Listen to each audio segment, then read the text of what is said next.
Ready? Play.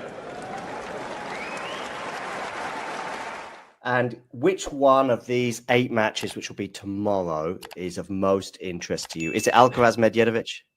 I mean, yeah, why are you asking me this question? You already know. I didn't even know they were playing. That's how out of the loop I've been, you know? Yeah, I saw that know. Hamad won last night. I was even thinking of watching that match until the end, but I think I fell asleep. But yeah, I mean, Medjedovic Alcaraz, that's just absurd. I love it. And also, I think Gene said earlier in the chat that Nardi and, Menchik and Alcaraz, right, could meet in the 4th round. So I'd also love to see it, but obviously I'm not going to complain if Hamad Medjedovic beats Carlos Alcaraz. What is it that you like about this? And what is it you like about Medjedovic? And what can he do to hurt Carlos? Carlos can hurt himself. We know that. But what can Medjedovic also do to hurt him? I mean, to me, Medjedovic is just such an elite ball striker. Yeah, I mean, the guy just hits an amazing ball. That's it. Fantastic power, obviously, but also when he's in position, when he's not like heavy-footed on the day. Yeah, it's pretty unreal. I've gotten really just well accustomed. Let's say, when he was getting through the Challenger Tour, and not everybody believed in him yet. I was really on that train early, and I just became a big part of it. So I feel very connected to his rise. I still feel like there's a lot more to show. There's a lot of potential for upsets as well. I don't know how it will be against Carlos. I mean, obviously he needs to serve super well and have that first strike tennis because Carlos has so many options. Maybe on hard court, on a relatively fast hard court, he's not going to be able to show them. That's kind of on Hamad to just make sure that Carlos doesn't get the most time. Yeah, I mean, I don't know what I'm expecting really, but it's two of the players that I like watching the most, clashing against each other, first time. And obviously Medjedovic, I do still think, even though he broke the top 100 this year, has a lot more to show on main tour level. So it's kind of a big match for him as well to come up against somebody like this and basically to see how he'll do. Had a match against Medvedev, for example, that was really good this year. I know Medvedev maybe not exactly a top player right now, but he is somewhere there. And yeah, I think he's brilliant to watch. So I'm hoping for a phenomenal clash tomorrow. Will it be too late for me to catch it? Maybe. I will have to see where the Cincinnati Open schedulers are going to put it. Hopefully Nakashima Zverev just gets that night slot instead of that, and I will actually get to see my boy play. I guess also my boy, and you don't even know which one I first called my boy. I was thinking of Medjedovic, but as a proud owner with Vanch of the Iga Carlos Tennis Show, I do have to also call Carlos my boy. So yeah, I mean, when your boys are clashing, you're gonna watch it, right? If you enjoyed this video, make sure you hit that like button. Don't forget to subscribe and click that notification bell so you don't miss out on all things tennis.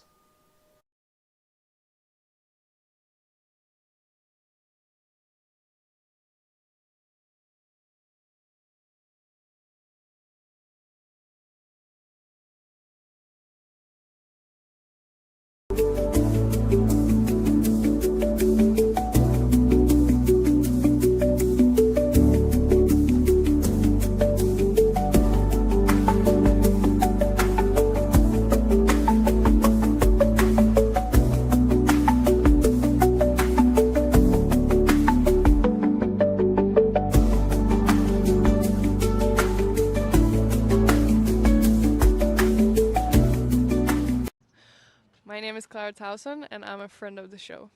Boom. I am Francisca George, and I'm a friend of the show. Perfect. Hi, my name is Susan Leemans, and I'm a friend of the show. Boom. Yeah. My name is Zainab Sammaz, and I'm a friend of the show. Boom. Hey guys, my name is Sasha Vickery, and I'm a friend of the show. Boom. Hi, my name is Lloyd Harris, and I'm a friend of the show. Perfect. Hi, my name is Jan Faria, and I'm a friend of the show.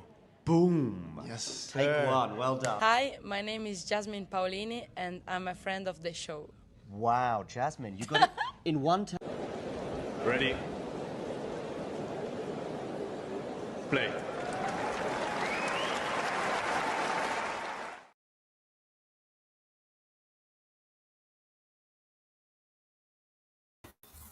I mean, you heard one of the guys talking earlier. I don't know who that was, but he said, when your boys are clashing, you're watching it. And that's what I'm about to do. Hamad Medjedovic, the 2023 Next Gen Finals champion, against Carlos Alcaraz, the 2021 Next Gen Finals champion. Obviously, as a massive follower of that event and of that whole program from the ATP, this is also quite a big story for me, considering how much attention I pay to the Jeddah tournaments every year. Well, Jeddah when Medjedovic won it, Turin when Carlos won it. Also, just for Medjedovic, it's such a massive match. He's played the top 5 opponent before. That was last year in Rome when he lost to Daniil Medvedev. But since he's also defeated Daniil Medvedev, that was, of course, when he played him in Marseille earlier this year. But yeah, hasn't had many opportunities to come up against guys like that. Today is not really something that is going to tell us, okay, is this guy for real or not? It's not something like that. But it is a good chance for Hamad to, just see where he's at compared to Carlos. Of course, Carlos in conditions like this typically tends to be pretty vulnerable. So I'd say that, a close loss from Medjedovic's perspective is obviously fine. Well, not on the day, but, it's fine, like in the big picture sense. But, I mean, it would be pretty suboptimal, I think, if he lost, 4-6, 2-6 or something like that. Like, that's just not what he should be doing in quicker conditions like this against Carlos, I think. Pretty brutal weather, though, so we'll see how that impacts him. I mean, of the two, he's obviously the one who hasn't really had, the best track record in terms of fitness, even when he had a great run at Roland Garros. That's third round, he just basically can't play from the start of the match. He actually produces a great fight to even take a set against Altmaier in that physical state. But what sort of form is Hamad in? I mean, it's tough to talk about form when the guy is playing his first tournament since Wimbledon, right? At Wimbledon, he had a slip against Sebastian Ofner, had to retire. Didn't play again until this very tournament. But 2 very good matches here. Surprisingly good, in fact. I mean, I don't think when the draw came out, I was just thinking, okay, Medjedovic, Alcaraz, let's do it. Because obviously from Alcaraz's perspective, it was relatively, well, manageable to get to the third round. He just needed to be Jumhur or somebody. It was Jumhur, so I don't really remember who it was by now. But anyway, yeah, he just needed to be Jumhur. And then also, obviously, Hamad had to win 2 matches, and one of them was against Higspor, who had a pretty rough Canada Cincy swing, but nonetheless, yeah, the 2 wins were kind of unexpected, I think, especially how cleanly he did it. Heat, though, yeah, we'll see if that is an issue, because the first game of the match, Medjedovic just blasts through it with his serve. So, yeah, I mean, obviously he'll need a lot of that.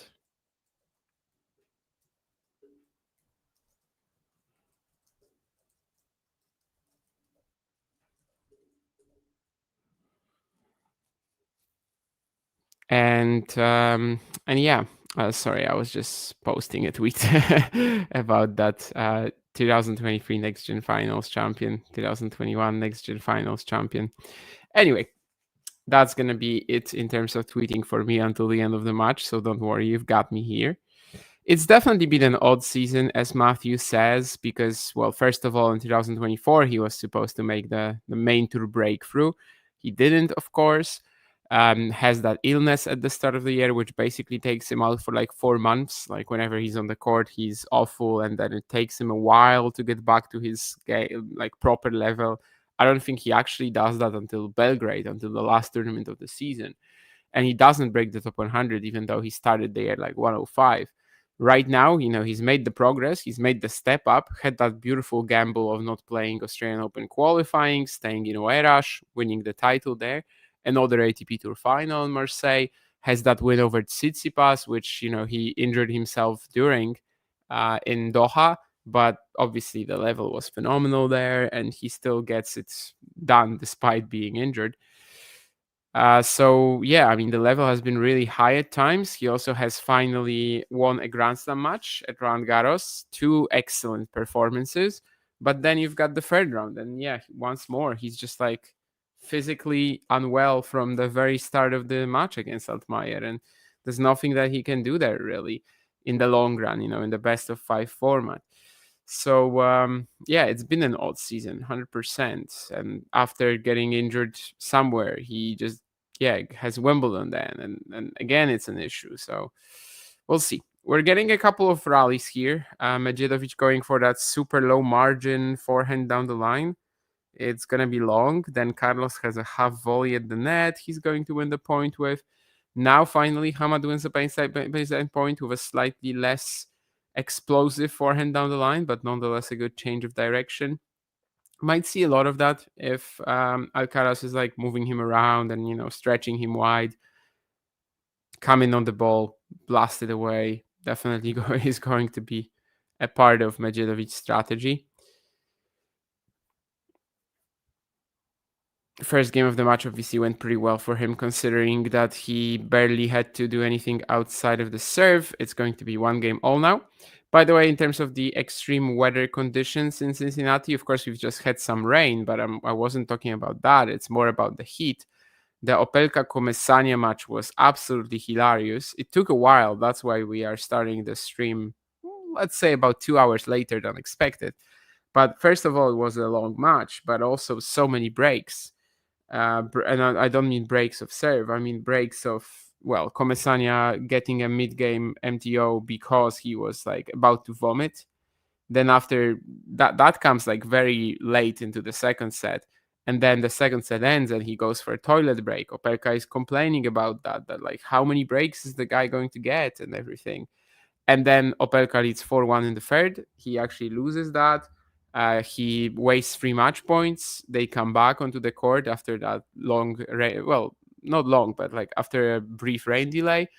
And he actually gets broken at 5-all. And he takes a medical timeout that was like 100% just fake. And he was just thinking of Komesania getting all these breaks earlier and complaining about himself right now having some heat issues. So, yeah, I mean, it was quite a crazy affair. on many different levels. Like it wasn't strictly about the tennis, as you can hear. We are definitely hoping that Medjedovic Alcaraz will be more about the tennis. So far, Hamad maintains the good serving form. 1 and 2 against the top 10. As I said, hasn't had many opportunities. Mostly these 2 Medvedev matches is what everybody remembers. Another great serve out wide.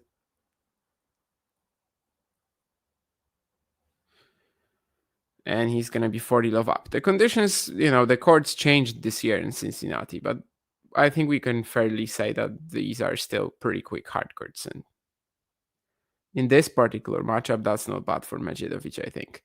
Hamad isn't actually that amazing, maybe in super fast conditions himself.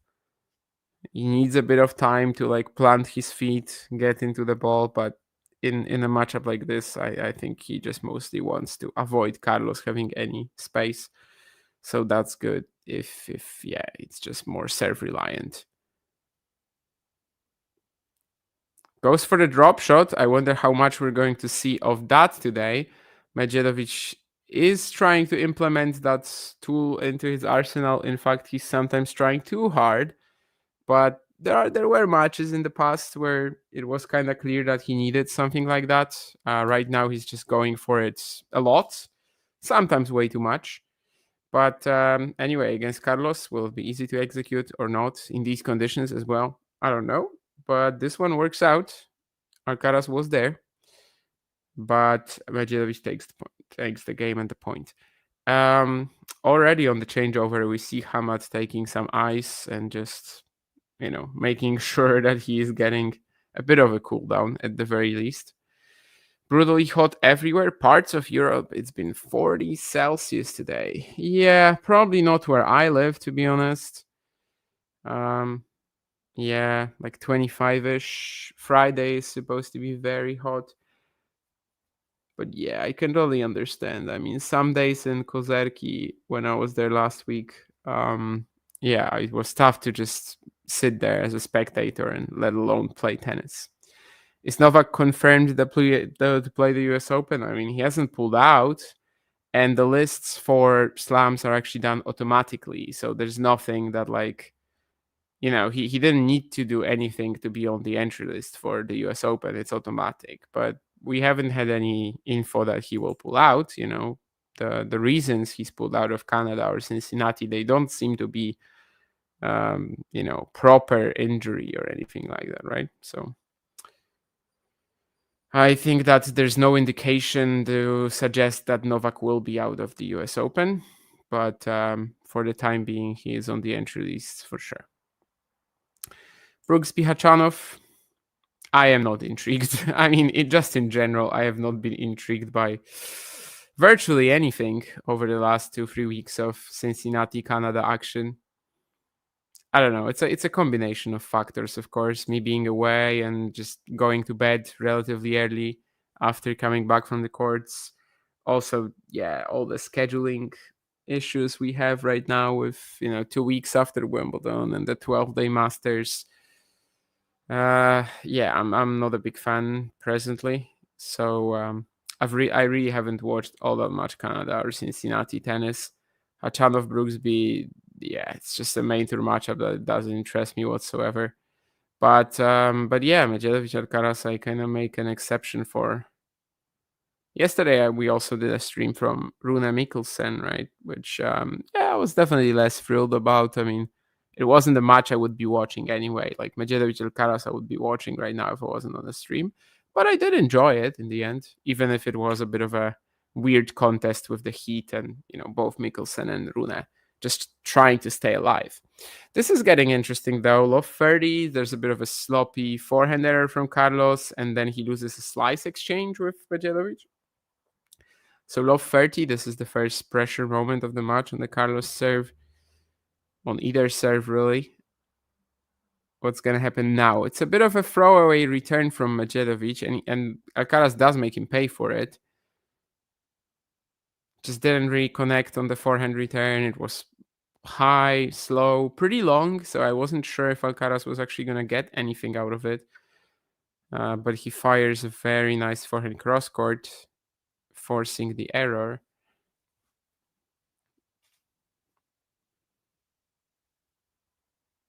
Carlos, of course, has not won Cincinnati, but he has made the final before.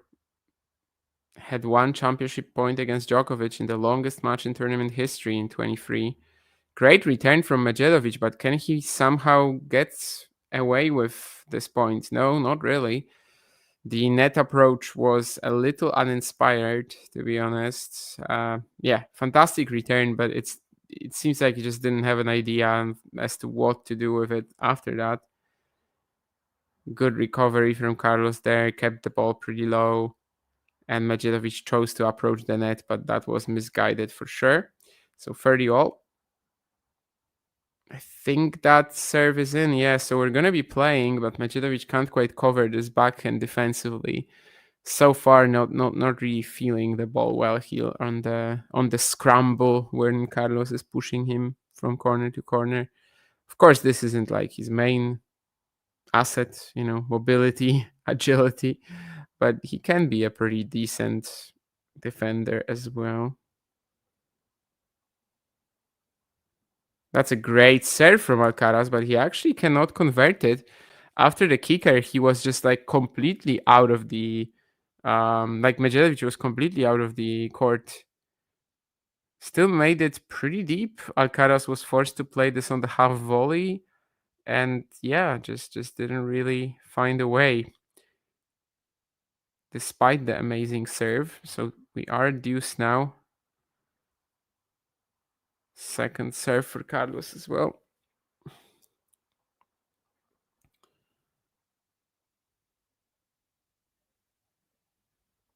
I guess it's a let.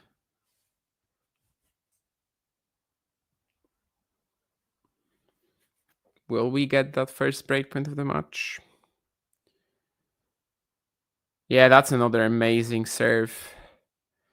Kicker at the tee. I mean, that's more or less what Medjedovic was expecting. You can see that he was just trying to jump onto it, but it was very precise, pretty speedy as well, I think, for a second serve. Well, okay, 89 miles, maybe, okay, relatively.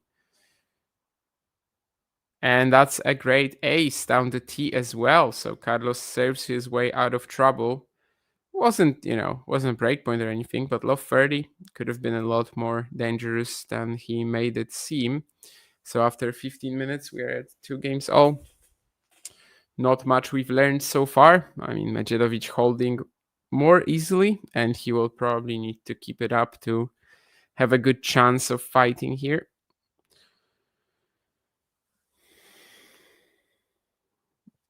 Lots of yeah, I mean, we have a lot of what? Oh, okay, never mind. Sorry, I got completely confused there. I was a little lost on where the Alcaraz return landed, but it was outside. I was just gonna say that we are getting a lot of pictures with the coaches and everything. Aguirre, the Medjedovic coach, who is definitely responsible for some of his drop shot strategies. Maybe sometimes overplaying it a little, but so far we've only seen one, and I think in these fast conditions it won't really come into play. Samuel Lopez for the Alcaraz box was on my screen a second ago. Beautiful forehand stop volley from Medjedovic. Not the best net player, but also pretty good touch in general. I think just naturally. Remember when he was maybe in 2021 or something like that, when he was playing doubles with Topo in challengers, and they both looked really good at the net, just kind of showing that they already have what most youngsters don't. Of course, that was such a long while ago, and Medjedovic, Topo were at the time the two most sort of like, promising Serbian prospects. Topo right now is representing Germany, hasn't made the step up that Hamad has, but Back then, they were both pretty high in the junior rankings. Medjedovic and Alcaraz, I mean, also they haven't played each other before, but they do know each other very well. I mean, since they were kids, basically, they were very often in the same draws. I don't even mean like ITF juniors, because Carlos skipped through that level almost entirely. Well, not almost entirely, but really skipped, it for like professional tennis. Whereas, when they were like 14, 13, they were playing in Le Petit A, for example. They were both seeded for that one 2017, I think, Le Petit A, when Alcaraz lost to Kodat, and I think Medjedovic lost in the semis to Nardi or Rune. I don't remember to which one. So, I mean, they do know each other pretty well, even if they haven't competed on the court in either like ITF juniors or professionally. I don't know if they competed as kids, but definitely were at least at the same events, same draws. So they aren't like foreign to one another at all. In fact, I think they are only born like 3 months apart, despite being, two different, separated by 2 seasons in terms of their next gen finals titles. But if we were to compare Medjedovic or any other young prospects to Alcaraz's trajectory, then of course Carlos looks better in that. First relatively close game on the Medjedovic serve, but he finishes it off with an ace down the tee and leads 3 games to 2.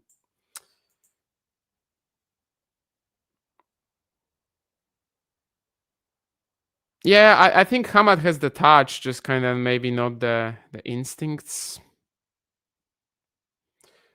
Or like just, overall maybe experience and net approach. When he goes for the net approach, like I don't think he has the agility to cover the net too well. But touch-wise, he's fine, I think. But I mean, gotta be in the position, I suppose.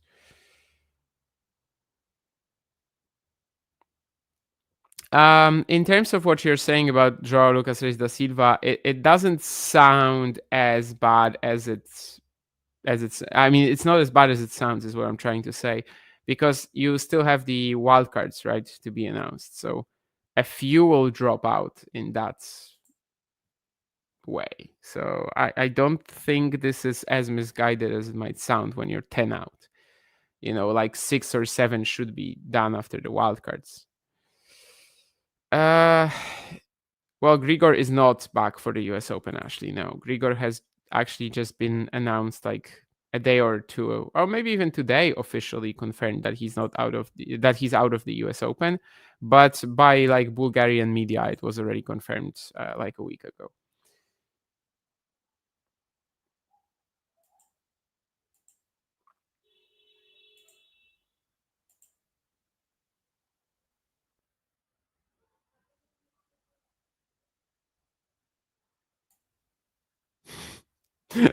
So when I just posted a photo on my Twitter, this is beautiful. 2023 Next Gen Finals champ, 2021 Next Gen Finals champ, and a screenshot from the match.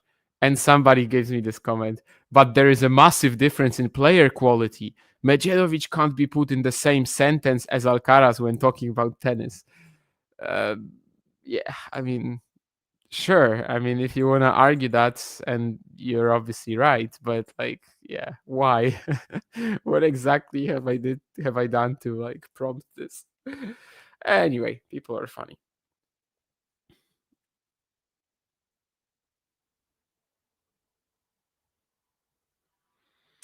Alcaraz has so far won every single point on second serve, and that's kind of, I mean, it's just the third game, but he did have a few really good ones. Well, now we have Carlos at the net, Hamad trying to chase down the volley, but it did have enough backspin on it. So it looks like this game will be pretty obvious for Carlos as well.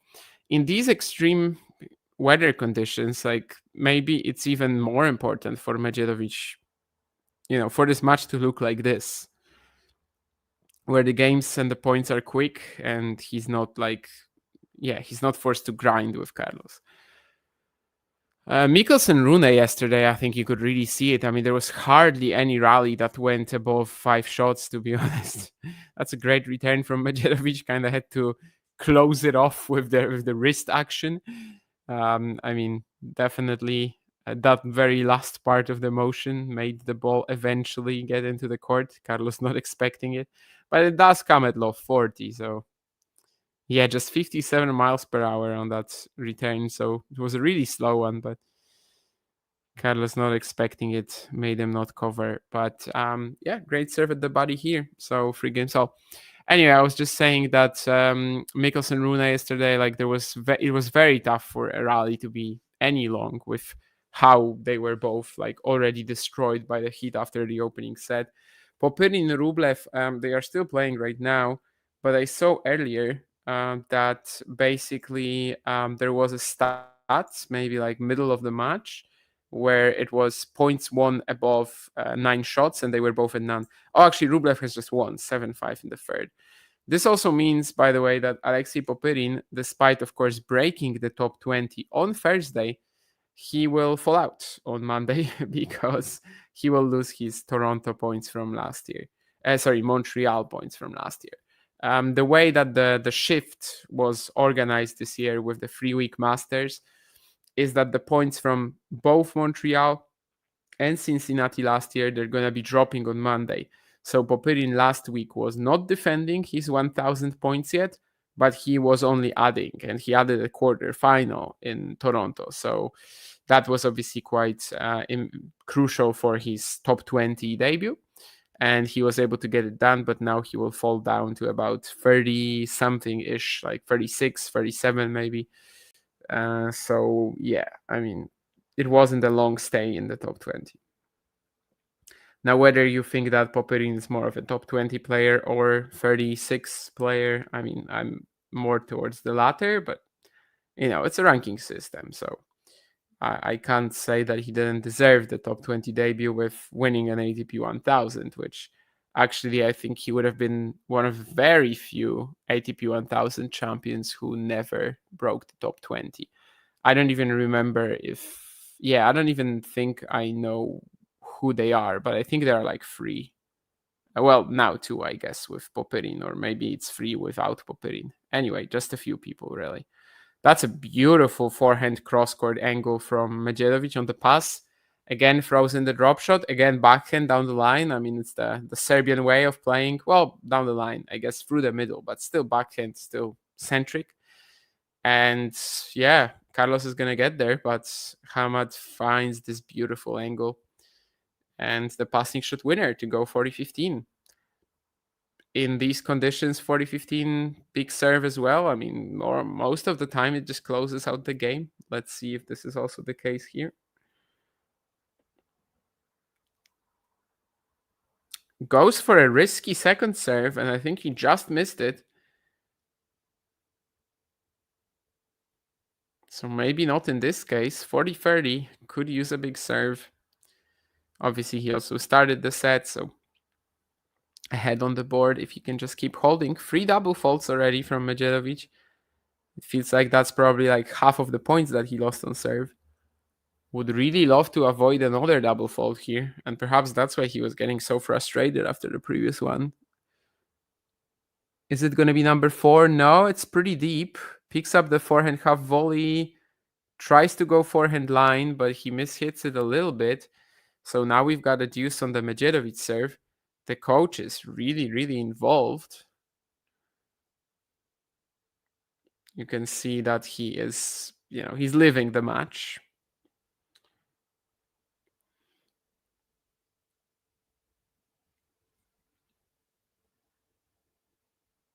Of course, Medjedovic is also quite animated on the court, so that's an interesting feat. Anyway, deuce and another second serve. So from 40-15, he hasn't found the first serve, and he's going to have to win a rally here. But he just doesn't connect with this backhand either. The rhythm of the ground, I mean, in the first game it looked okay, or in the first 2 games. But after that, he's just kind of missing so much here in terms of just like regular ground stroke play. Because obviously he found the pass or the drop shot, but just can't really trust his baseline shots, I suppose. Could use a first serve on the breakpoint, needless to say. And he finds an ace down the tee. Good timing, that's for sure. Well, I guess even better timing would have been finding it at 40-15 and avoiding the issues.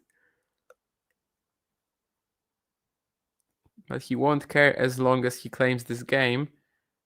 That's a let, I suppose, yeah. Alcaraz, I think, completely misread that Medjedovic serve, but it is a let.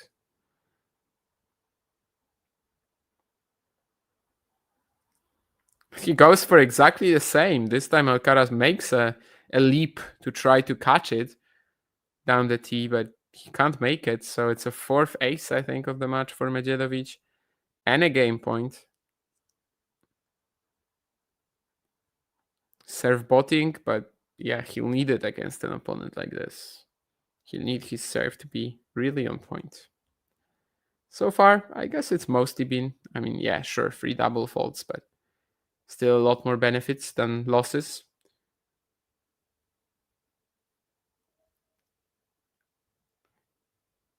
And he slams another second serve at the tee, but he misses it again. And this time, once more, he's like really, just animated. And on the previous one, I guess I could understand it. But here you can see that it's a very clear idea he has there, to try to go for that corner of the service box. And I mean, if you take that risk, I mean, you have to be ready to take the consequences as well. Well, fires another great serve, and maybe it's not been the most exciting game in the world with the last 5 points essentially just decided by the serving, or 5 out of 6, but it is what it is. Now, can he close this out and head for the changeover? Well, he'll try to cool himself down a little, both in terms of the mental side of the game, but also the body, the fitness. Nasty forehand error, +1 shot. Again, baseline rhythm has been a mess. And that was not maybe a put away, but still a shot that should have ended the point. Carlos putting a great return in play here. Stretched out wide to the forehand, super deep. Medjedovic tries to pick up early, but it's going to be another break point. It's been a messy game of the ground, and as long as the serve is getting him through, he's fine, but still cannot really connect with any ground stroke right now. Should have closed it out 2 points ago, 100%. It's a good serve. I think Alcaraz will just miss the return, so we just continue with this trend of max 2 shots in a rally. 7 minutes already, and I think, yeah, it's just been mostly a serve and a return at best. Almost all of the points. Well, there was that one nice drop shot pass combo, I suppose. Second serve, I mean, will Medjedovic risk it again? How sort of like decisive will he be with this strategy? It's a pretty big one. Surprises Alcaraz with the drop shot, should be able to get to the redrop, but will Carlos cook up something amazing here? It is pretty good. It is a deep backhand lob, and Medjedovic misses the backhand smash attempt. Yeah, I mean, I don't really like the dropper there at all. It was pretty unexpected, inside out. But maybe it also represents, the lack of trust that Medjedovic surely has to have right now in his baseline game. And third breakpoint, I mean, at some point this will backfire, especially with the second serve coming up now, as that's, well, unless Carlos misses the return, but in most cases, this is just going to force him to win a baseline point. Jesus Christ, and he went for it again. He's clearly just like intending to go for all his second serves here, I think. Medjedovic finally connects with a back, and it was so flat and so quick that it forces the error from Carlos, who, as we can see on the replay, just framed it with the racket. I think he also slipped or something like that, or lost his balance a little. Great first serve again from Medjedovic. Yeah, some bizarre strategies in this game, but as long as it gets him through, obviously he won't complain. 9 minutes, though. That's not ideal. I'm assuming that he is the one who will have a shorter fuse in terms of potential heat-related fatigue today. That's just how typically it's been for him in his career. And, fitness-wise, Carlos is a monster. But yeah, he just cannot win a baseline point right now. I mean, this was a really good return from Carlos as well, so perhaps this wouldn't have been salvageable anyway. But yeah, 34 points played on serve already in this match, Medjedovic to just 18 from Alcaraz. And of course, he's a game ahead, sort of. But we're still at least 2 points from him actually finishing the game, winning or losing. It's another great serve, and I think Carlos' return is going to be out. I struggle to remember a point that Medjedovic won off the ground here. I mean, sure, the drop shot pass, and I guess recently there was also that one that he finished with a flat backhand down the line. But yeah, mostly it's just been really good serving. I know I said that that's kind of one of the prerequisites today, but he also cannot be relying on that alone, I think. And that's another rally-ish. I mean, it's not really a rally, it's Carlos playing the return in and Medjedovic doing something pretty weird, trying to take this forehand very early. Like, he's not that kind of a ball striker typically. As I said, he's probably at his most dangerous when he has the feet planted in position and uses that whole strength to really get through the ball rather than maybe take it that early. Again, second serve, he takes risks today and he gets a sitter of the forehand, but considering what we've seen this game, I wasn't sure he was going to make it. I think he also had a bit of a sigh of relief when it went in. 11 minutes. This is a long game. It's not a particularly rhythmic game. 3 breakpoints saved. Game point number 100. And he just does what? I mean, yeah, I think he just... Sorry, I couldn't even see the ball. Sometimes, I don't know if it's the condition, like the color of the court, or if it's more the... or if it's more the quality of the stream. I have no idea. But anyway, Medjedovic misses some sort of a short ball forehand. I didn't even see where the ball went. It was a relatively unpleasant return, but nonetheless, he changes the racket. I think the string tension of the previous one probably wasn't up to his liking, considering what's happening right now to his baseline game. And Carlos is going to play a great return here, with Medjedovic missing the drop shot attempt. Again, very unnecessary, I would say. Mostly because, you can play something different here. You get a short ball, like in these conditions, I think you definitely can play something different here. So I wouldn't say voluntarily puts himself into trouble, but he's definitely an architect of his own fortune here. And with the double fault as well, so Alcaraz finally breaks. It was a massive, long game. Medjedovic was not able to play well off the ground at all, not able to time the ball, and was starting to make some pretty weird choices too. So I don't know how that is going to bode for his chances in the rest of the match. But for now, Alcaraz gets through a massive game that was not that exciting because there just weren't any rallies whatsoever. But he did make a few really good returns, some to save the game as well. So what a mess of a game, says Jay. Yeah, I do have to agree with that.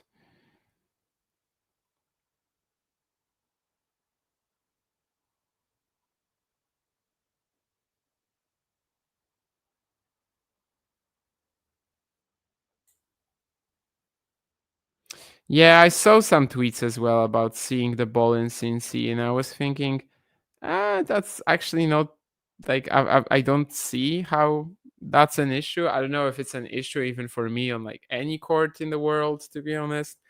I know a lot of people complain about certain events, but I don't know, maybe I just have good eyesight.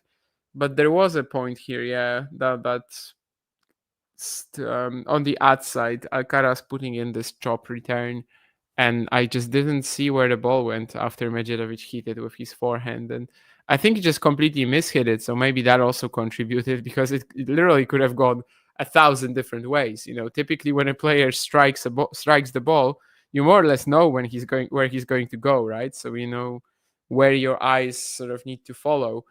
But in this case, yeah, I was just looking at it and I did not see the ball.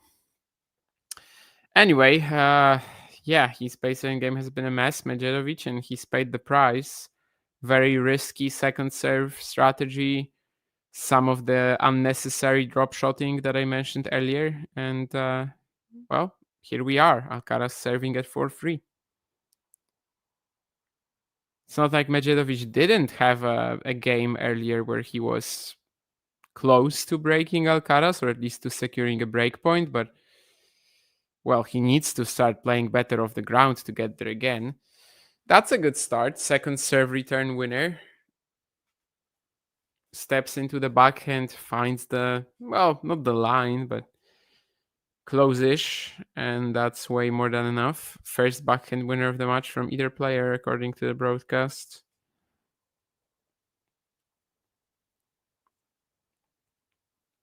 I'm not gonna talk about any like backhand to backhand patterns, because I don't think like it makes sense in this match, considering what we're watching, right? There's almost no rhythm like that. There's almost no repeatable patterns of the ground. Well, Medjedovic trying to slam another second serve return. 7 out of 9 on second serve, points won Carlos. 7 out of 17 for Hamad.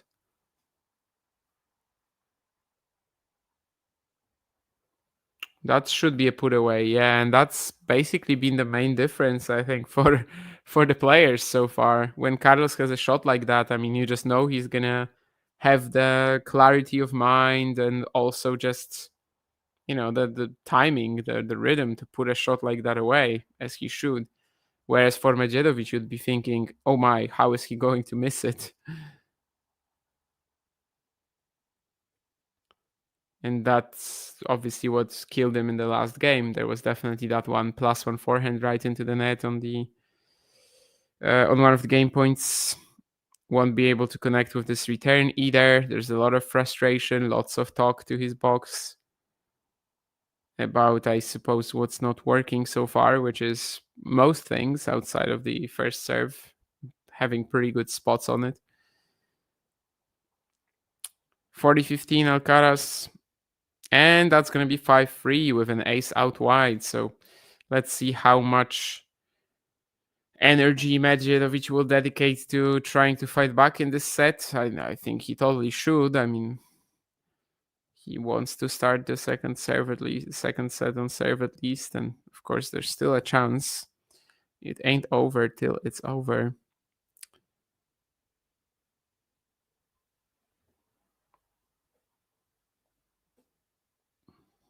Maybe the fact we're not getting any rhythm of the ground is actually not, it's not just that good for Medjedovic in general. Maybe he'd also be feeling better on these putaways if there was any sort of, 5 shots rally average. Well, 5 is maybe too much, but you know what I mean.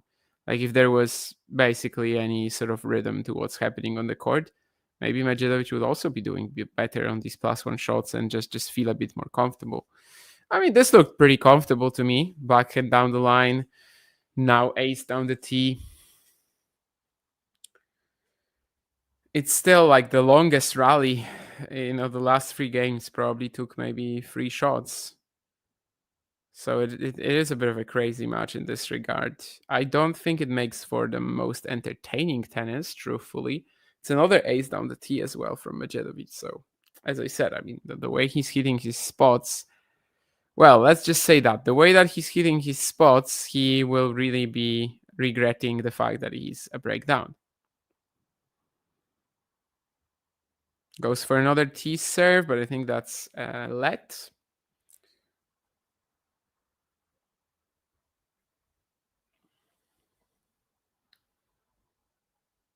And Carlos is going to miss the return. So this was literally a 4-point game where Medjedovic hits 4 serves and 1 backhand plus 1 shot. And Alcaraz, after the change of ends, will serve for the match. I mean, watching something like that, I kind of tend to think that maybe Cincinnati new courts might be even faster than the ones last year. But then again, it's also extremely hot, right?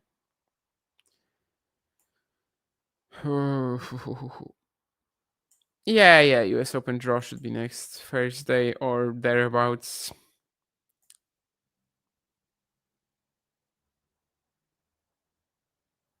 I saw there was a question earlier about US Open qualifying. Honestly, I can't seem to even like think about it right now. I mean, I obviously love US Open qualifying, but I just feel very drained at the moment with, I guess, anything.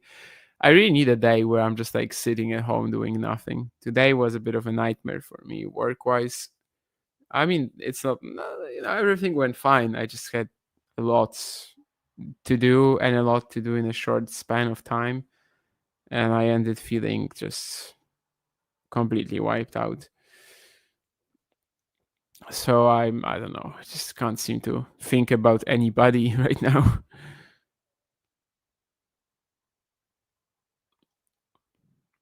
I mean, some players are coming to mind, but these are just the players I always look for in draws. So like Layal or blocks. But it's just like, if you ask me who are my favorite players, I'd list them too. So Klein, as usual as well. 10 wins in a row,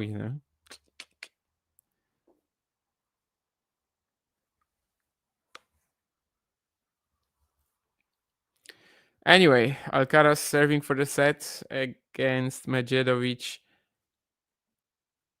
Has been the better player for sure.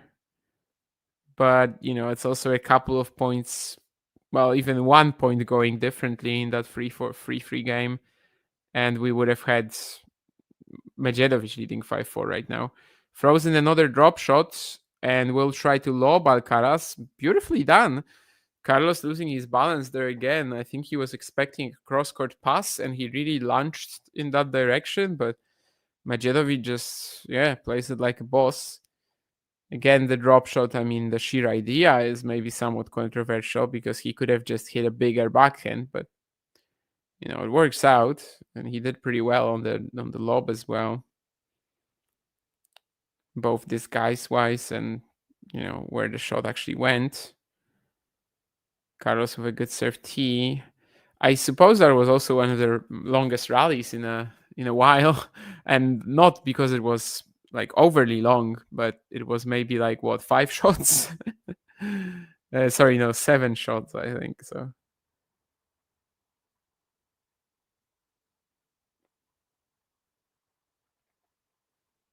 Oh, really? He finds the line with that? I guess the Alcaraz spot serving is also good. So 30-15 for Carlos now, just 2 points away from the set.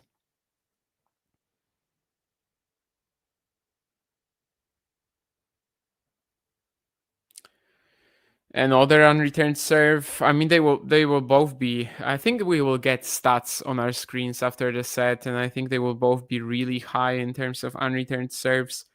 It's really been a weird match in how it's played, and maybe that fast pace doesn't even suit Medjedovic as much as I thought it might.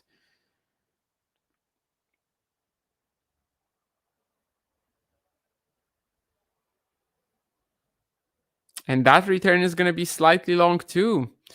So Carlos also didn't have to like fight much for this game. Just 4 consecutive unreturned serves, wasn't? Yeah. Of course, after losing the first point. So 46 minutes in, Carlos Alcaraz 6-4. Medjedovic, I mean, just blew one game where he had so many chances and was mostly winning points on serve. Neither player has any amazing rhythm in rallies because there's almost no rallies. But once we actually get to, ground strokes and at least, some small exchanges, Carlos is feeling much better. Carlos has more control, is playing safer, is playing with more margin. So yeah, he's the deserved set one winner, I think. Let's look at the stats now.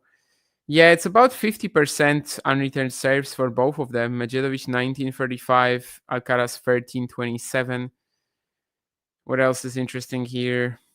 Not much, to be honest. Just 4 points more won by Alcaraz, which kind of nicely represents 2 more games, I suppose.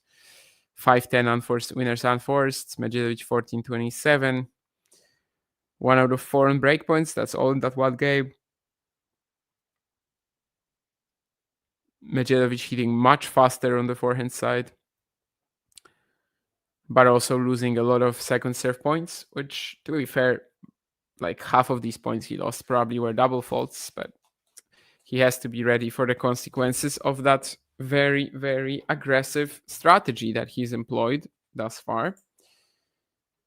Carlos and Yannick will be seeded 1 and 2 for the US Open. Yes, whatever happens here at this event is not relevant to the first and second seeding. They are currently quite far ahead of Zverev and Fritz.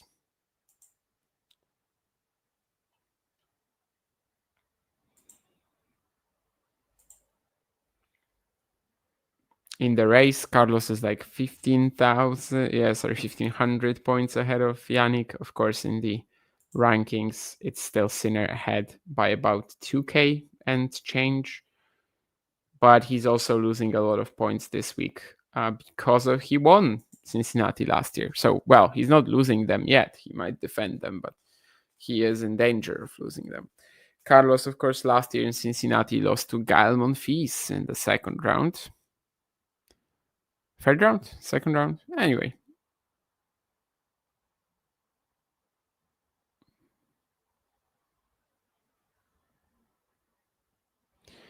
Medjedovic already talking to the physio. I think we were expecting that. Every single changeover, he's just putting ice on his head and neck. He is not a player who survives these sort of conditions lightly. The doctor has been called. We'll see what they manage to do. Fergus Murphy in the seat watching what's going to be happening there.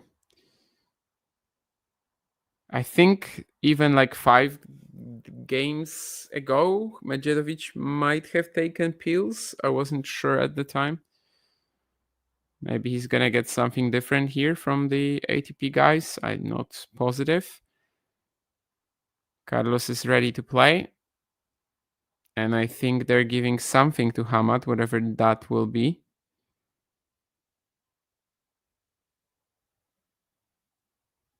Yeah, it's going to be more pills swallowed by Medjedovic. Well, that obviously doesn't bode too well regarding that he lost the opening set. We saw that Mikkelsen-Rune, for example, yesterday was a match almost entirely decided by the first set tiebreak.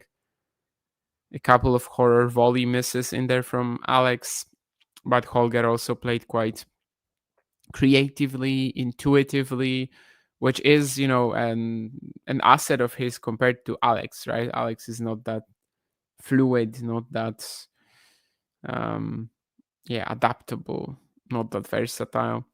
So definitely did the right thing there, Rune. But after winning that first set tiebreak, the match was done. Of course, here maybe the first set wasn't quite as physical, wasn't quite as draining as that one was between them. I'm just saying, making a comeback in this heat, it gets tougher. It's not impossible, but it gets tougher.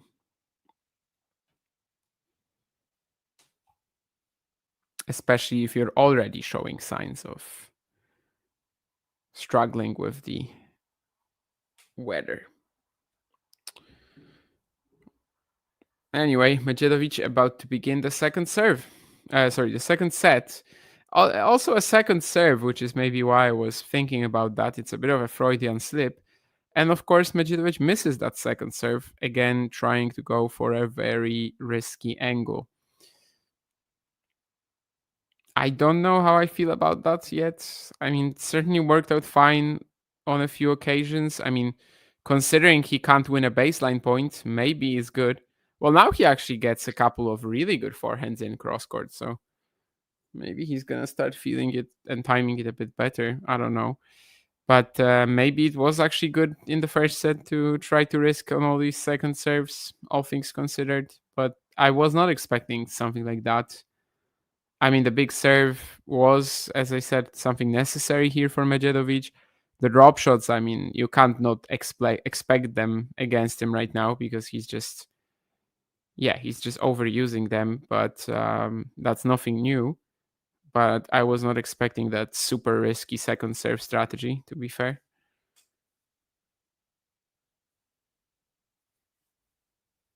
I thought he'd trust himself a bit more, I guess, off the ground. But then again, he really hasn't been able to do that with how this match has progressed. So fair enough. 30 all, no attempt to chase down this Alcaraz forehand cross court. Was he caught out by this, or is he just, at that point where the effort isn't really going to be that 120%? We'll see.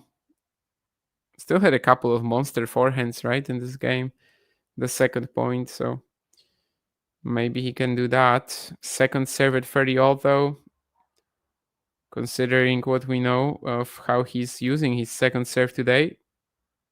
Okay, puts it in play. This one wasn't as aggressive. And you can see that flat backhand really bothering Alcaraz there. Once more, the flat backhand at the Alcaraz forehand, Carlos has mistimed it almost every time. The ball seems to be traveling through the air almost as if we were in some altitude conditions. What is this, though? What is that forehand slice? And Medjedovic just guesses. That's an insane point. I have no idea what Hamad is doing there with the +1 shot. I mean, that felt like a forehand drop shot, but he actually plays a long slice. It's a sitter, but it's pretty deep. And then it basically forces him to guess where Alcaraz will play. He does, and slams a ridiculous forehand down the line. Okay, yeah, sure, but, well, it's not repeatable, but he got the game.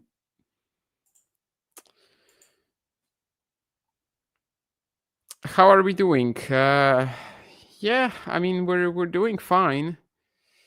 So long indeed. I was even thinking recently that I hadn't seen Ozan in a while, but then he commented on a tweet of mine, so I was like, oh yeah, he's fine. Nice. But of course, I think he was also using Twitter mostly to watch our streams, which right now is not really an option given that we lost our account. And maybe that's what led to Ozan disappearing of the channel for a while. But happy to see you here again.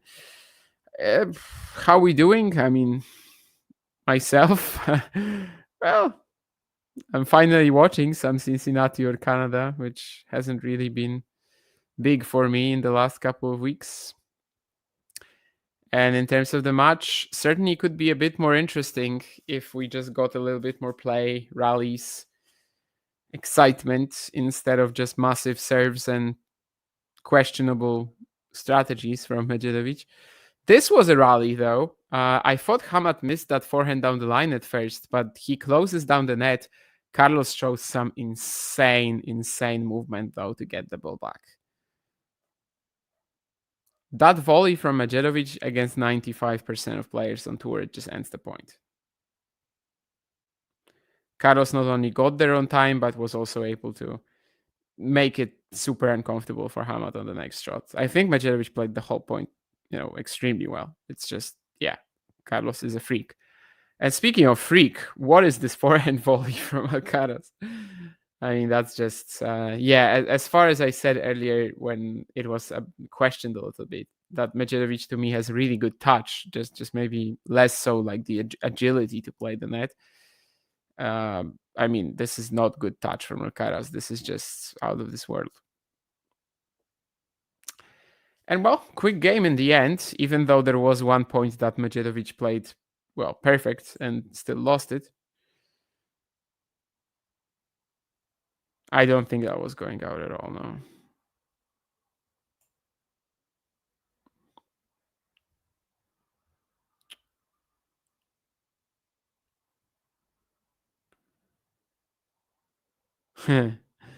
Yeah, I don't think Elon ever told us why he suspended the Talking Tennis account. It would be very funny if it was his own personal decision. He just thinks John Silk is at. Okay, I can't use that word, but anyway, I was wanting to use a T, a word starting with T that is 4 letters. That's what I'm gonna know. That's what I'm gonna say. Yeah, it's a disappointing situation for sure. For us, I mean, it's not the end of the world considering YouTube has always been like the main feature, but so many people were just either watching through Twitter or at least, seeing the streams that they were happening. So I mean, it definitely was allowing the reach to, let's say, get more wide essentially, which is really important. And yeah, just putting so many hours in, right? So much time into developing a platform and then kind of seeing it go away for absolutely no reason is for sure disappointing. Well, Medjedovic with another drop shot where I think there were many different ways to win the point, but he does it. Alcaraz played the redrop, but Medjedovic was on it, and pretty good touch as well on this cat and mouse sort of like little, service box exchange. He's definitely feeling the heat or whatever he's struggling with, but he's also still trying and still winning some games, some points. That's probably the messiest double fault we've seen so far. He just didn't connect on that serve at all. I hope that's not the start of his like physical issues, going even deeper. The next serve is good, and he kills the point with the drop shot volley. Well, yeah, again, it's just the overusage of the drop shot, but when he executes it right, I guess it's fine. But yeah, it's not really one of these matches that make you think Medjedovic will be, who I think he can be. I mean, first of all, he's really avoiding to play Carlos at all off the ground, which is probably related to his physical state and the extreme weather.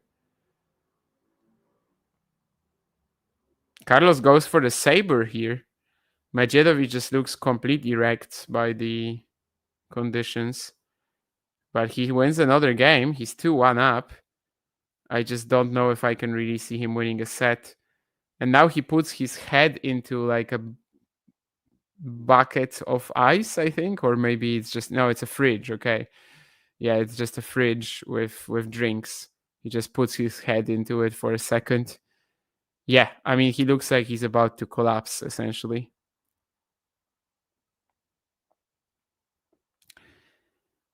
He's feeling horrible. He looks horrible. Hopefully it's not going to end with any like heat stroke or him fainting, collapsing or whatever. But yeah, he's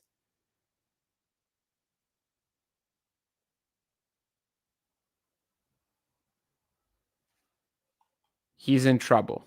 There's one of the coaches, not Aguirre, but the other guy, is showing a timeout to him. I'm not really sure what, if he's like calling the physio or something, or if that's what the guy was indicating.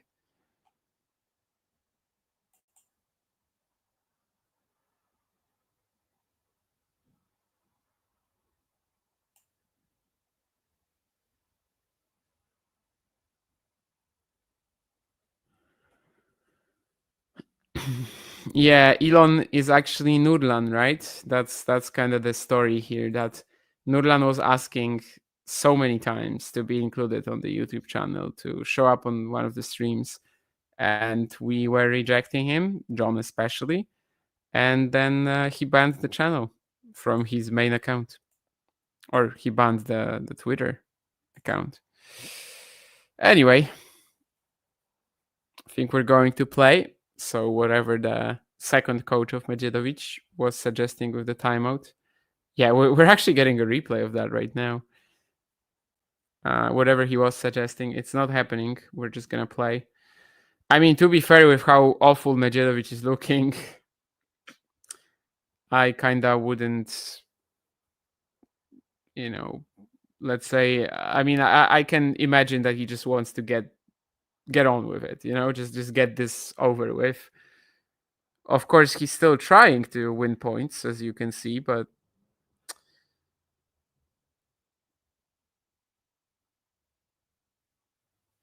previous game there was also that double fault, which for the first time in this match, wasn't really any particular strategy. It was literally just him not being able to do it physically. Attacks the net here. That's an interesting volley. Smash is going to put this away. Longer points. Most of the work done by a big return here, definitely. And then just smashes the forehand cross, gets to the net. The first volley was cultured, as our founder likes to call it. Then puts it away by just going big at the middle. Carlos was somewhere there, but still wasn't able to parry. Die and parry it. I mean, maybe he can link some points together, Medjedovic, but these aces on the deuce side, they will really help Carlos to lock him out of this game.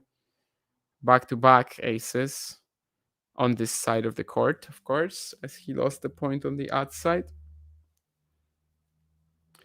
Yeah, the spot serving has felt very good from Carlos too. Okay, another good return on this side from Medjedovic. He is in control of the point, plays a couple of pretty deep forehands. Carlos just finding the baseline there. It's one of the longest points we've had, and Medjedovic is just too sloppy with his footwork there. Yeah, I mean, he's not the quickest. He's not the most agile, as I said. I feel like most of the time, though, he makes that shot if he's feeling better.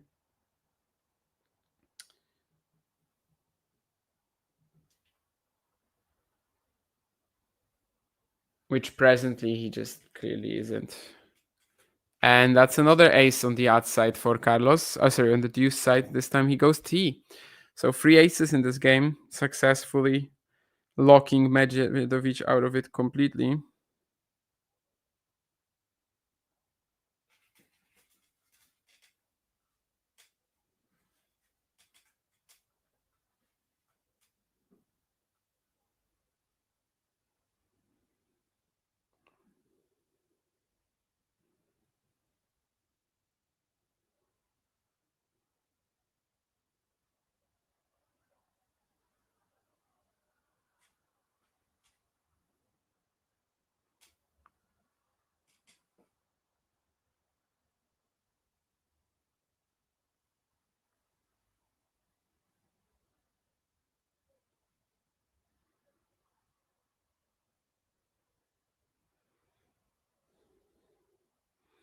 Let's see. 2 games all.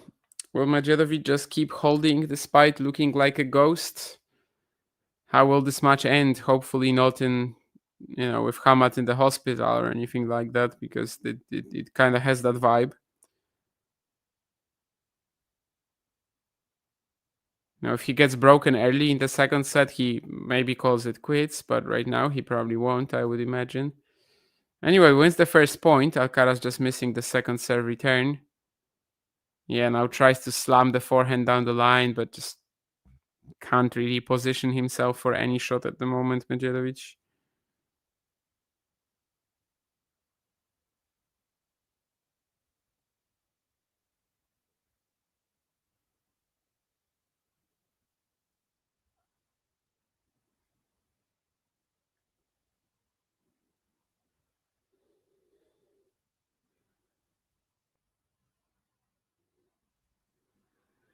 That's a cheap Alcaraz backhand error, though. I mean, really, I think in this position, starting the rally, 15-0, he really should be just making sure that Medjedovic has another shot to hit. This could very well give Hamad the game if he can just connect on a couple big serves.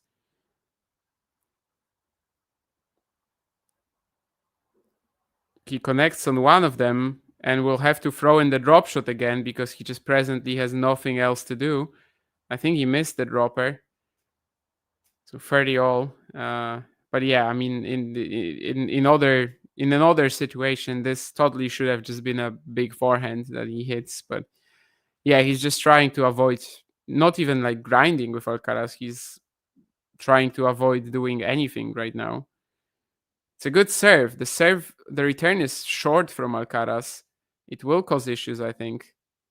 Yeah, I mean, the point continues. This will be tough for Medjedovic to win now, I think, despite him having a smash there earlier. It's a net court. Alcaraz kind of takes over, but Medjedovic plays this well off the half volley and drop shots into the net.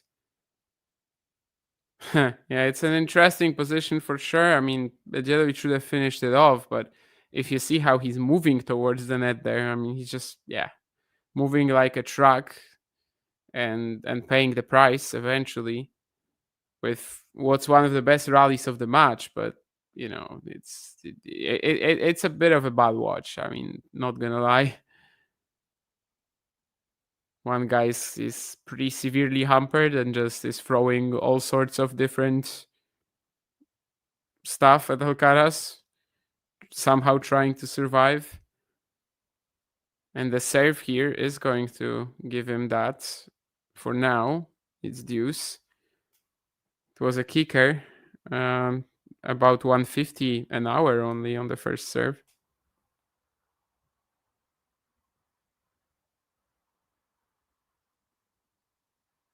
Tries to play the inside in backhand now and misses it. It's going to be another break point. Yeah, I mean, as soon as Alcaraz makes the return, it's just so tough for Medjedovic to win the point.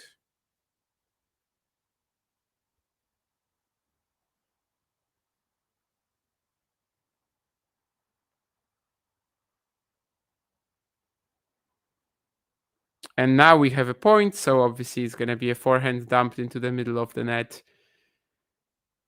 Yeah, what more can you say here? I mean, we're just watching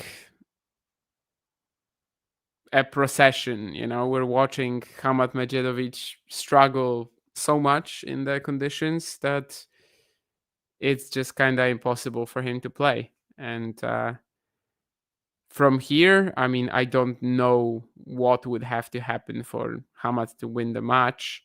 Maybe there's one more game in this in this for him. I mean, I don't know, maybe, but to win the match, yeah, just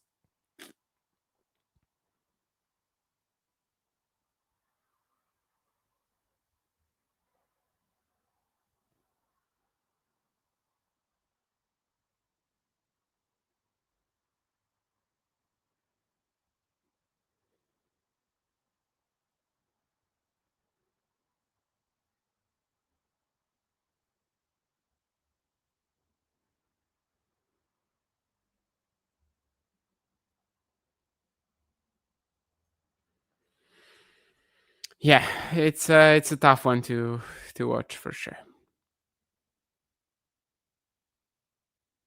What? Joao Fonseca? I mean, he cannot return at the moment, but it's absolutely foolish to think that I will ever call him a bust, that anyone will ever call him a bust. It's like, you know, the loss yesterday is not surprising at all because he cannot return right now. Like, he does not have a block return. And when he is trying to do it a little bit differently, it also does not work.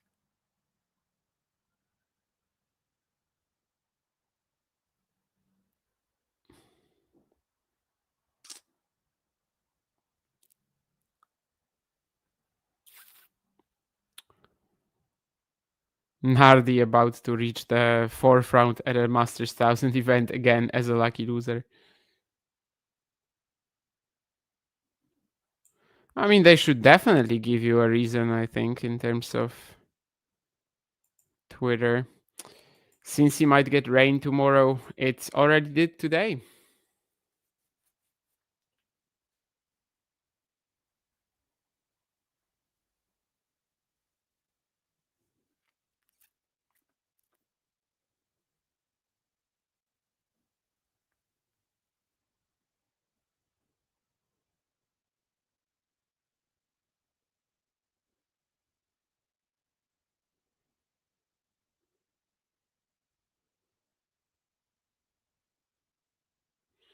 Well, Hamad wins the point with a slice approach at the Carlos forehand.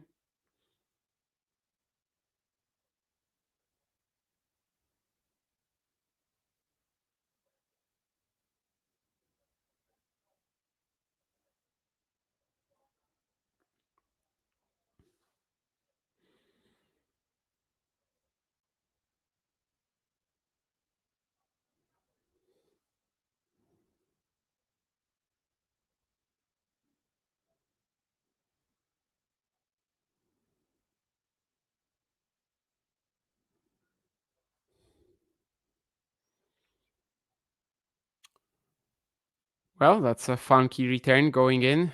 Can Medjedovic somehow grind out the point, throwing in the forehand slice? It's a longer rally, and he's going to baseball this backhand out of the stadium. Well, not out of the stadium, but out of the court at least.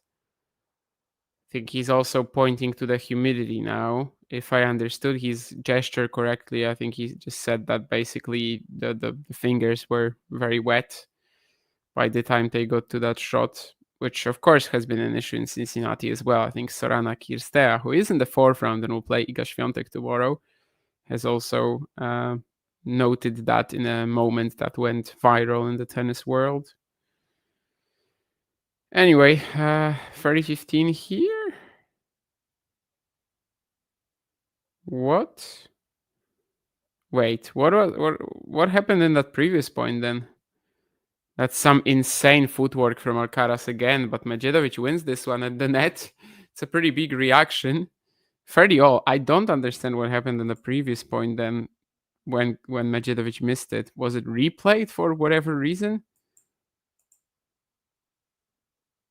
Oh no, sorry, that was the third point of the game. For some reason I thought it was the fourth. Anyway, never mind then. 30-all. You know, he's fighting. I can't deny that he's fighting. I don't know if he should be fighting, to be honest with you. I just hope he can walk off the court on his own, you know, and not end this with a heat stroke or fainting or something like that. Because on these changeovers, when they show close-ups of Medjedovic, he looks horrible.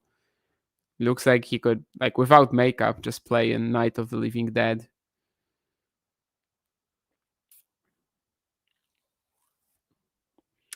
Second serve at 30-all. I mean, he's surely gonna try to attack it, right? Well, he does. It's a deep return. Going cross-court forehand, but he's going to be the first one to miss hit Medjedovic. Surprise, surprise. 40-30. Second match I'm doing this weekend. Second match that is a bit of a baffling watch, for sure. At least in the case of Mikkelsen and Rune, it seemed like they were struggling together, you know. Alcaraz, Medjedovic, I mean, Carlos is definitely cool with the weather. And Hamad is worse than Alex or Holger were. Another deep return. A great forehand. Deuce now. I mean, Medjedovic is winning points now. At least he's showing something, you know. Off the ground here, a couple of massive hits. It still looks very sluggish in between these shots, but if he starts the point of a return like that, he probably won't have to move. Okay, that's a good return as well. Can he actually get to a break point here after this drop shot? Yes, as Carlos nets the passing shot attempt.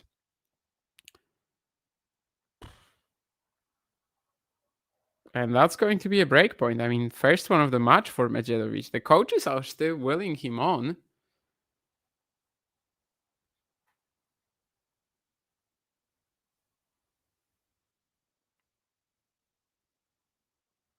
Two out of 6 on breakpoints Alcaraz. First one for Medjedovic.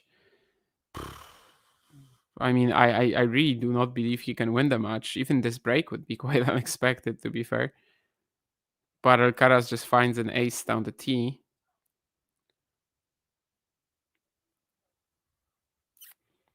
Makes sense. A couple of like the last the 2 points on that side, I think that he was going wide and just getting burned with strong backhand cross-court returns from Medjedovic. And as I said earlier, if anything has looked good, besides the serve, of course, for Medjedovic today, it's that flatter backhand. Both cross-court on the return, but also at the Alcaraz forehand. Another really good return from Medjedovic, though. Just maybe this one, the spot serving kind of failed for Carlos because Hamad just has it directly on his racket and he could like slap it down the middle of the court. So it's going to be breakpoint number 2. He's giving it his all in this game. If he loses it, then he's probably going to just get broken in the next one, to be fair. Because he's really just, he's into this. Second serve. Now or never. And it's going to be a double fault, which means now rather than never. Well, 3 games all. I don't know how, but Hamad Medjedovic actually breaks Carlos Alcaraz for the first time. He looks like he's about to die again, but he is back on serve.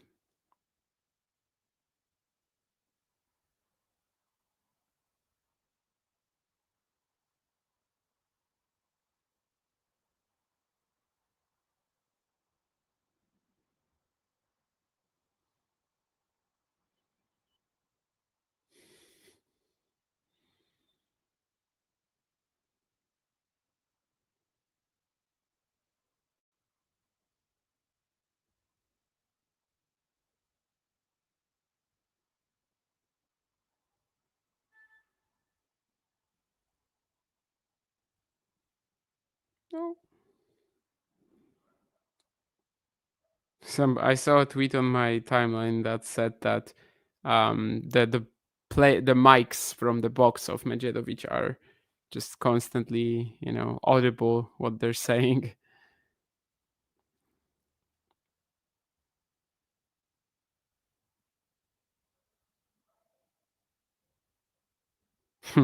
Again, Hamad looking so sluggish with his feet back check, but he actually connects with the backhand cross-court pass. It's one of these cases where, a player who's not at their best is actually turning out to be a pretty dangerous rival. I still don't know how Alcaraz would potentially lose this match, maybe even this set. But nonetheless, Medjedovic is ahead now again in the second set.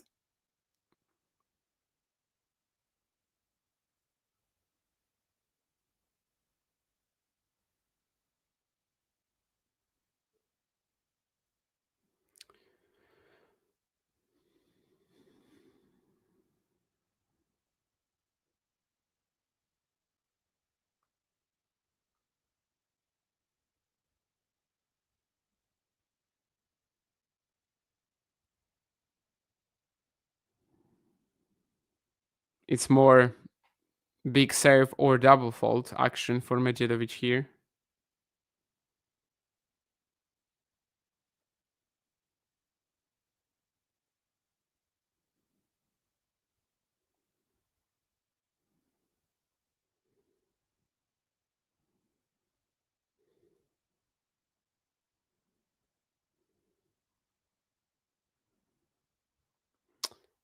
This one Carlos could be doing better on, though. I think it's maybe a second time in the set we see something like this. So a relatively easy second serve return, and he just doesn't give Medjedovic a chance to play, really. Which right now, it's all he should be doing. It's all he needs, right? Just keep working Medjedovic out there. Does Carlos make this return? I guess so. Hamad was hoping for it to go out. Again, just no rhythm whatsoever. Every single thing is just rallies. I mean, every single thing is just serve and return, really.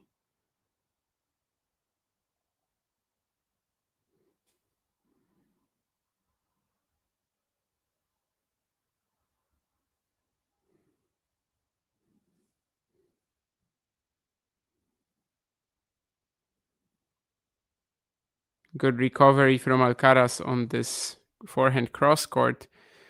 Medjedovic going for that backhand down the line. That's been pretty dangerous for him. This time, finally, Carlos times it well. I think I said earlier that whenever Medjedovic lands that shot, Carlos just frames it. I think that's the first time this didn't happen. Carlos is getting a little tense as well. I mean, he probably feels like he should have been in the locker room by now, or more or less. And he's just giving Medjedovic, a chance in this match for absolutely no reason, which is true. But Hamad, if he just keeps serving like this, he can also just win games on his own without the Alcaraz help. And that's a good one, but the block return is nice from Alcaraz as well. And how is Medjedovic gonna win a baseline point? The answer is no, he's not going to.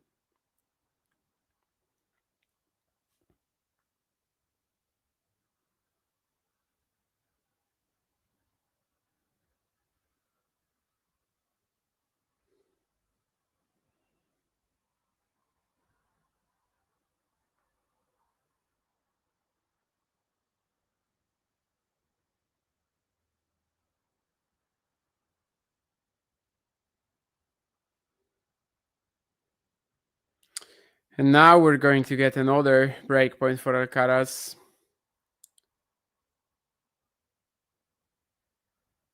Hamad trying to pick himself up, but yeah, I mean, he's just fighting with...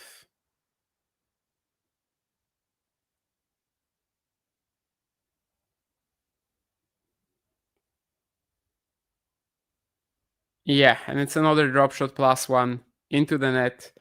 Carlos gets the break again. I feel like this time it just has to be decisive, right? He's not gonna repeat the same errors.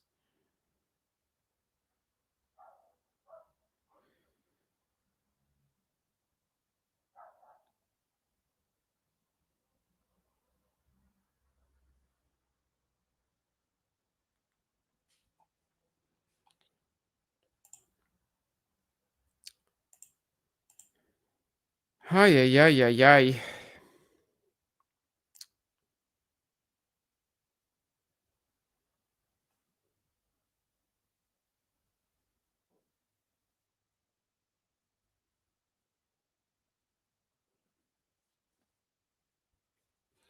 I mean, why would Fonseca have a plan B, Ozen? I mean, he's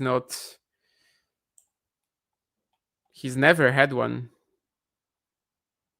All his career, he's just getting through on the insane ball striking ability, and it takes time. Still not the best mover when stretched, still not the best defender. It's going to take a while. And especially these conditions, like they're not exactly that good for him, no? I think I said it before that, like, for example, in the question, who is winning an ATP 1000 first? Menchik his second one, or Fonseca his first. I said that this year to me, like, Fonseca has almost no chance with the ATP 1000s that he will enjoy the most gone. But, maybe he can at least get a decent US Open showing. If he doesn't run into any big servers, I guess he could. Belgrade 250 has moved to Athens, yes. Oh, and Menchik retired. Yeah, we've been seeing quite a few retirements, of course, during this event, considering the conditions. Menchik retires to Nardi, and it is Luca Nardi into the fourth round. Second time at a Masters 1000 event. Again as a lucky loser. It's insane. Poor Alexander Blocks, who beat him in the final qualies round and is already out of the event. But at least he got his first tour level win during this event, so that's okay. Yeah, we'll see about the climate change, but, we're probably still far away from that. Like, global warming it's not like there's going to be a major difference every single season, so I don't know what's the time. I mean, I just wonder what the timeline is on the changes you're proposing, Ghosty, but it will eventually impact a lot of our lives, yeah.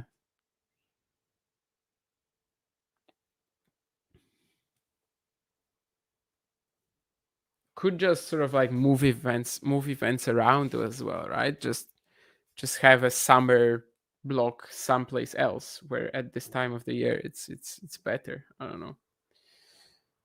We'll also kind of have to see if this is just an anomaly or not. But I think the North American swing has been kind of messy with that the last few years. I don't know if it's always Cincinnati, but there's usually like at least one event which is very hot and humid. New York, I mean, right? The US Open has had a few super humid editions. I just remember how wet Federer was when he was playing Milman, for example. The night sessions over there that season, 2018, they were unreal. 18 or 19? Which one am I? No, 18, yeah. 19 he lost to Dimitrov. Quick game for Carlos, 6-4, 5-3, just one game away. It felt like a procession, but there was a momentary, slip up.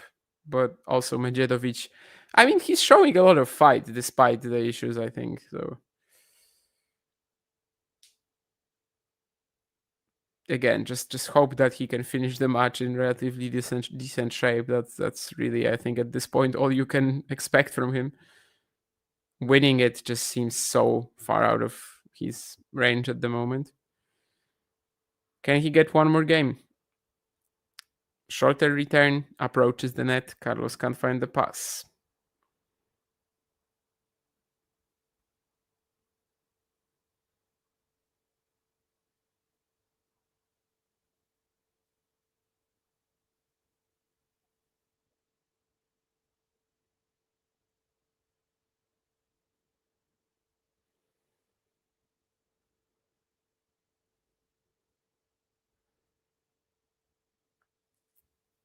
Deep return from Carlos, and Hamad can just only try to half volley it, but you could see that he even with the one hand on the backhand, so you can see he didn't really believe in that shot, I think.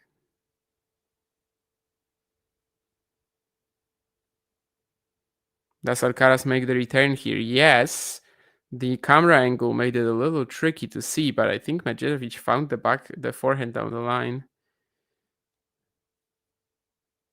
Yeah, we're gonna get a replay now. Yeah, I mean, that's more like it. That's like a more typical Medjedovic shot.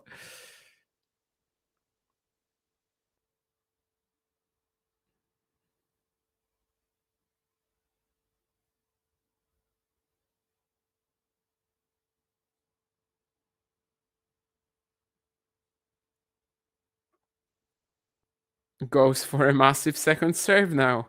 123 miles per hour ace. Can he get this one more game and maybe, just maybe, keep things slightly nervy for Carlos? Yeah, ace down the tee. So 4-6, 4-5. You know, this result, like when somebody wakes up tomorrow and sees the result, for example, without watching the match, they'll think, oh, okay, yeah, Medjedovic played them pretty close, but Alcaraz was a little too strong. In a way, they won't be wrong, but they will also not really get the full story of how weird and kind of anticlimactic in many ways this match is. Anyway, Alcaraz will be serving for the match after the change of ends.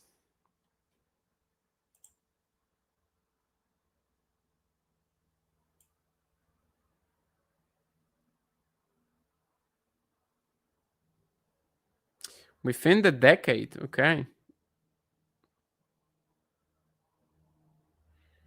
Maybe you guys have it much worse in the States then, because like in Poland, I don't think the climate change, the global warming has been that impactful. Like we definitely don't get the winters that we had. Like when I was a kid, the winter was much more extreme, but the summer isn't that harsh here either, I would say. Maybe it's just worse for you guys. Greenland Open would be phenomenal.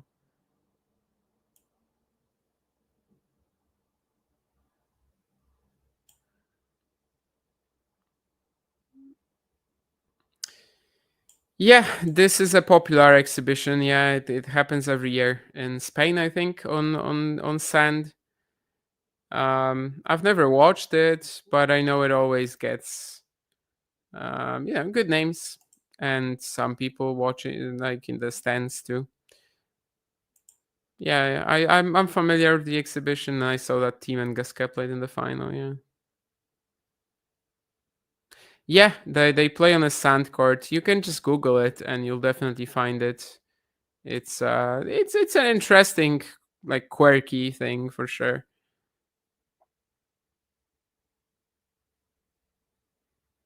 That's why the event is, this, like, well, I don't know, famous, but a lot of tennis fans are aware that it exists, even if they don't necessarily watch it. Medjedovic with another very aggressive point, but he's gonna miss the volley finish. So just 3 points away for Alcaraz. I mean, if he had any chances to fight back here, he might have just killed them.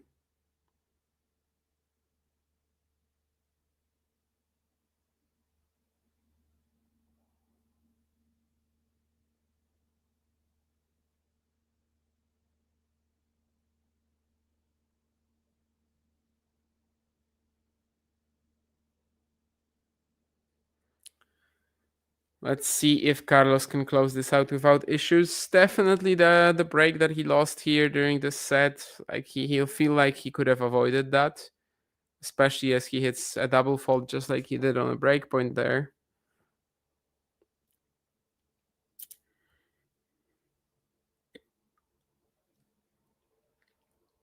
8 double faults in total for Medjedovic, 3 for Alcaraz. Of course, Hamad has been trying to really slam his second serve returns for most of the match.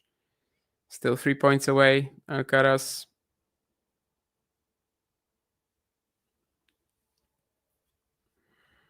Are the nerves getting to him a little bit again? I mean, this really shouldn't be that nervy of a situation for him. Yeah, that's nice. Goes for a very strong but also carefully placed forehand. 30-15, 2 points away.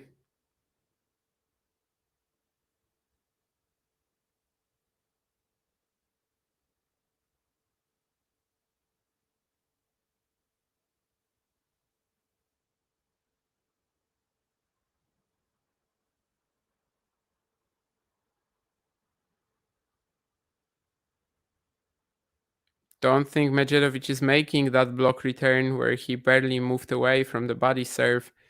And that's going to be too much points Carlos Alcaraz, as he hopes to reach the Cincinnati round 4. And we'll play Luca Nardi there, right? So the draw has opened up. You won't get Menchik Alcaraz, which I think a lot of us were really excited about. And that's an ace out wide. I mean, the serving from Carlos was generally pretty good during this match, so I would say that's a fitting end to it.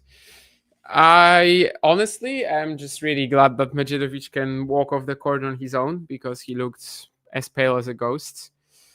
In terms of the actual match, bit of a weird affair. I mean, Carlos, you can see, is feeling very fresh, very good physically, and Medjedovic was like putting ice on his neck, on his face after 2 games. So what you can say there is that once more, Medjedovic is struggling with the heat, is struggling physically. It's still a question of like how much has he actually done to improve his fitness, or how much is, just an issue that is like otherwise a problem for him. So for example, did he put enough effort into it in the off season, or did he not? And then also recently, of course, there's the injury in February, and then now there's the slip at Wimbledon, and this is his first match since. So maybe his body just wasn't ready to take it because of that. I don't know. It's something that only people in the Medjedovic team, I think, would be able to tell us, and like people around him, how much he actually paid attention to improving his fitness in the last, 12 months or so. Either way, it remains a problem, and today was a good example of that. Maybe if Medjedovic holds in that long 3-all game in the first set, maybe it looks different, but even though there was a small turnaround, a small comeback, a small momentum switch in the second set, it always felt from that point onwards that Carlos is just going to win eventually. He's just, much fresher and much more ready to play in these conditions. Medjedovic just went for all the strategies that are designed to avoid playing tennis with Alcaraz today. Like obviously the second serve risks, just avoid a baseline rally at all costs. the constant drop shots instead of regular +1 shots, which actually he tends to do as well, in when he's fit as well. But he went for them in like a crazy extent today, with obviously varying levels of success because, well, first of all, they were quite predictable at some point, and also they just were pretty misguided a lot of the time. But at the same time, I kind of have to excuse the performance from him in many aspects as well, because, well, fitness, I don't know if it's entirely his fault. If we kind of look at it from the position of starting the match, and the work that he's done over the years isn't relevant, just what he had to work with during this particular match, he couldn't do much more. Like, I think he kind of maxed out his potential for this particular match today.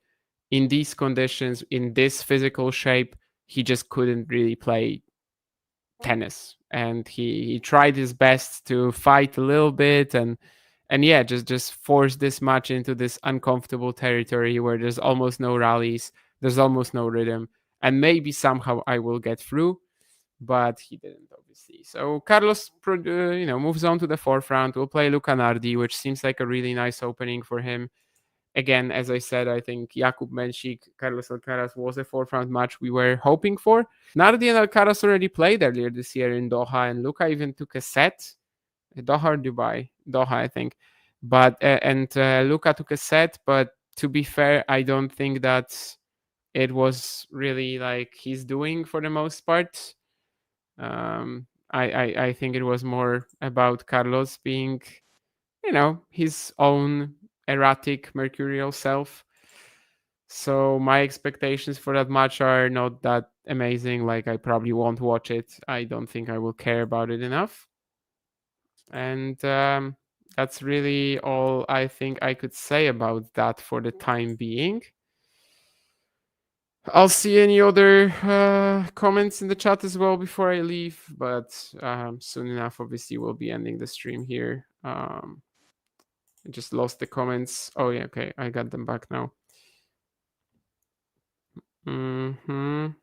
How's Raducanu doing in Cincy? I mean, yeah, Ghosty, you missed a big match yesterday. She, in this weather, like in this extreme heat, she fought with Sabalenka all the way until the end, so...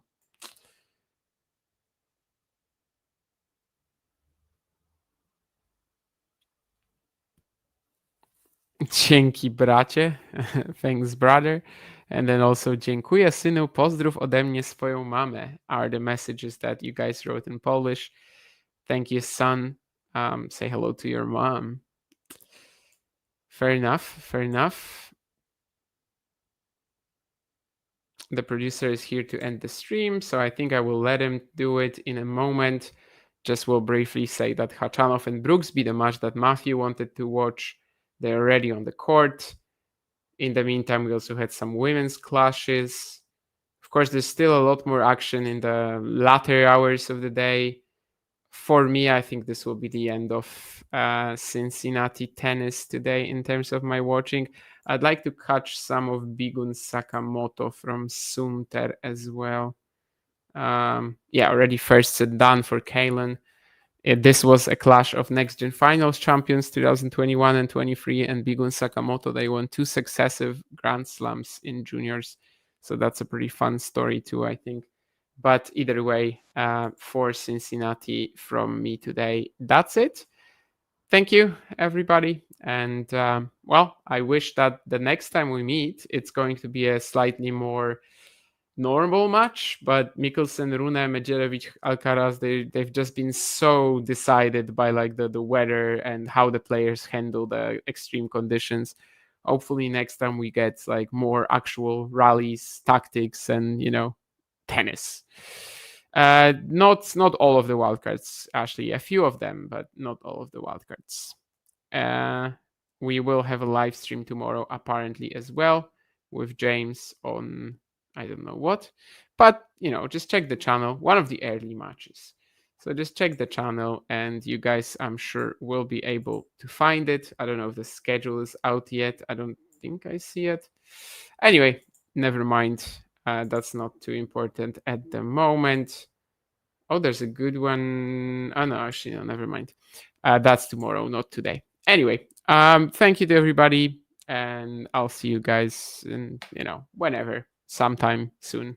Keep subscribing as well. 19K hit, 20K is a goal for the rest of the North American hardcore season. We will see. We will need some help, but maybe it can be done. Thank you, and bye. If you enjoyed this video, make sure you hit that like button. Don't forget to subscribe and click that notification bell so you don't miss out on all things tennis.